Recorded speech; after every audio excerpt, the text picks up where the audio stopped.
Things got a little heated at Monday night's Sunbury City Council meeting after Councilman James Eyster brought up the possibility of using an Arch Street property as a new police station. In my eyes, as a finance guy, I mean, if we have an opportunity out there to save money somewhere, I think we should be doing that. No, I'm all for that. I just don't like how the sneakiness is starting to come around 2020. I thought 2020 was starting to move forward. Well, first of all, Mr. Mayor, they contacted you first. And I contacted our solicitor, and the solicitor contacted you and said it's not a good idea that a quorum meet with them.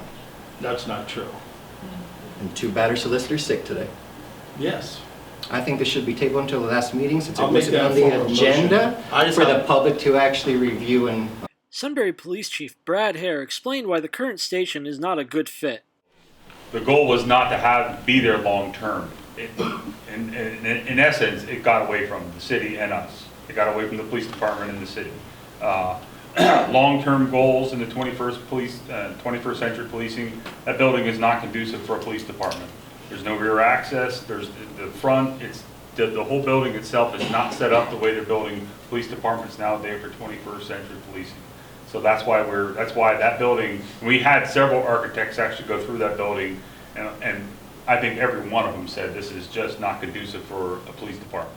City Councilman Chris Reese explained how the council's been looking at this problem for 2 years and had narrowed it down between the Arch Street property and the property on Chestnut Street, and ultimately went with the Chestnut Street property. We came down to two options at the end that we presented to council. We held a public meeting. We allowed every taxpayer to come to the meeting.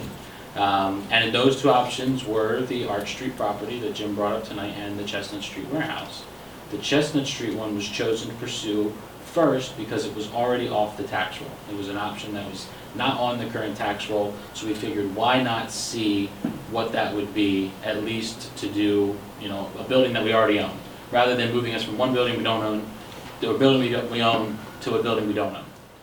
In the end, council voted in favor of having a feasibility study done on the Arch Street property while continuing their current plans for the Chestnut Street property.